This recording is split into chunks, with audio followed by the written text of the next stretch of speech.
안녕하십니까. 네, 오늘도 이제 반도체를 공부해보는 시간 가져보도록 하겠습니다.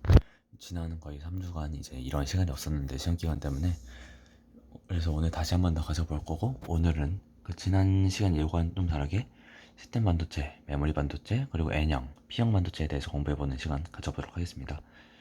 그래서 지난 시간에 아키텍처를 이제 봤는데, 아키텍처가 무슨 일을 하는 사람이냐 하면 용량 조절하고 뭐 발열, 효율성 이런 거, 속도, 스레드 수, 그리고 설계 이런 것들을 이제 다 설계하는 약간 건축가적인 이미지.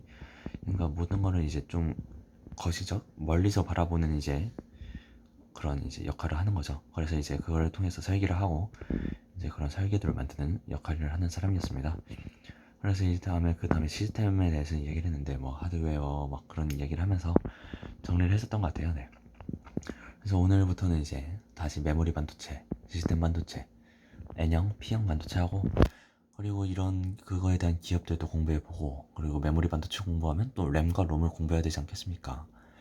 램과 롬을 공부해보고 이런 시간을 한번 가져보도록 할 건데, 공부하면 공부할수록 이제 공부할 게 계속 나오는 것 같아요. 용어들도 그렇고. 네, 그럼 일단 한번 더 지속해 볼게요. 그래서 지금 볼 건 메모리 반도체인데, 이제 메모리 반도체가 뭐냐? 그러면 정보를 이제 저장하는 용도로 사용되는 반도체입니다. 이제 메모리 반도체에는 이제 램과 롬이 있습니다. 그래서 보면 램과 롬은 휘발성 메모리, 비휘발성 메모리라고 적혀 있는데, 메모리 반도체에는 이제 정보를 기록해둔 정보를 읽거나 수정할 수 있는 램, 그리고 기록된 정보를 읽을 수만 있고 수정할 수는 없는 롬, 비휘발성. 그러니까 휘발성이 된다. 그러니까 수정할 수 있고 비휘발성은 수정할 수 없다. 이렇게 나눠져 있습니다. 이런 이제 정보 저장 방식에 따라서 램에는 D램, S램 등이 있고, 롬에는 이제 가장 유명한 플래시 메모리도 있죠. 물론 이 D램, S램, 플래시 메모리가 우리나라 삼성전자가 이제 잘하니까 잘 담당하고 있으니까 더 유명하긴 한데, 우리나라에서는 어쨌든 휘발성 메모리와 비휘발성 메모리의 차이는 뭐다? 네, 기록된 정보를 이제 수정할 수 있냐, 수정할 수 없냐의 차이입니다. 네, 그래서 지금 일단 뭐 메모리 반도체 기업으로 하면 이제 그냥 삼성전자죠. 삼성전자로 이제 알 수 있습니다. 그리고 이제 그 다음엔 시스템 반도체로 한번 넘어가 볼게요. 시스템 반도체는 논리와 연산, 제어 기능 등을 수행하는 반도체입니다.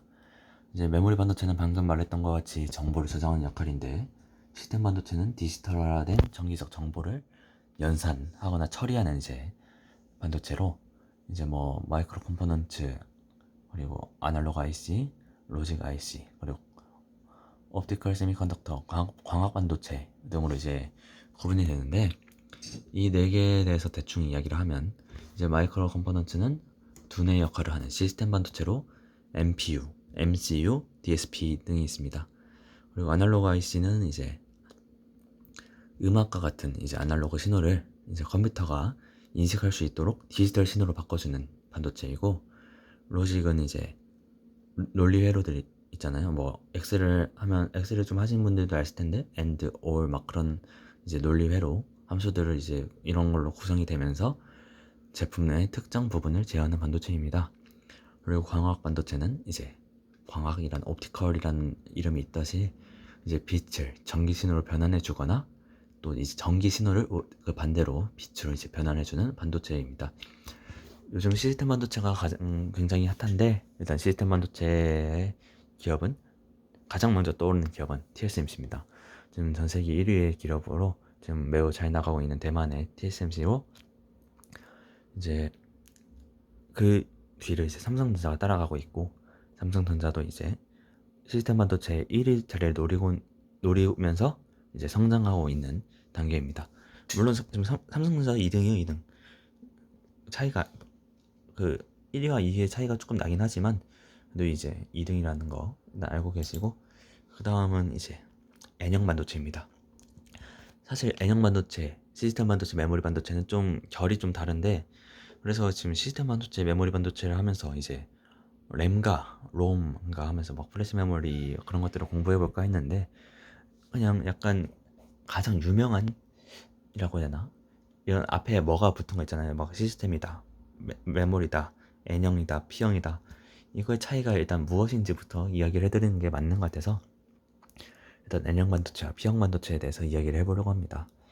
그래서 N형 반도체는 이제 5적 원소, 15적 원소인 인 같은 게 이제 첨가해서 전자의 수를 증가시킵니다.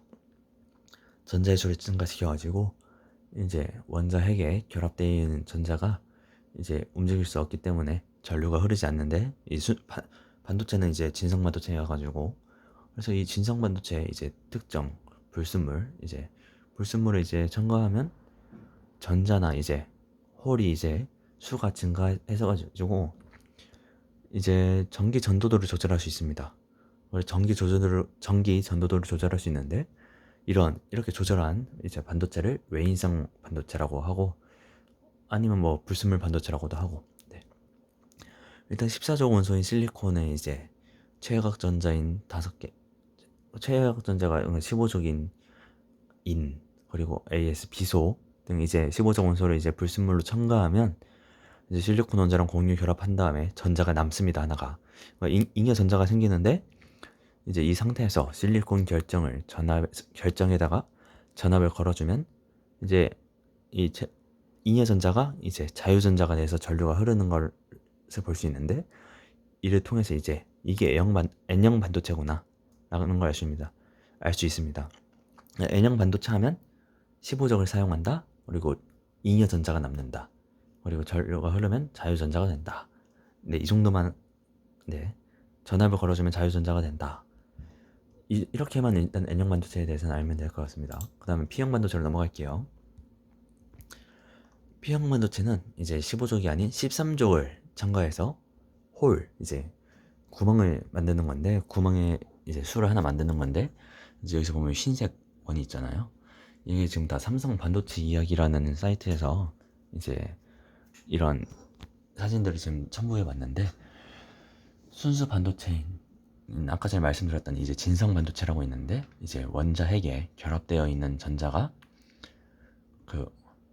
이런 것도 아까 전에 이야기했으니까 여기는 패스할게요. 외인성 반도체인가 전자나 이제 구멍이 늘어나면 외인성 반도체가 된다. 외인성 반도체가 된다.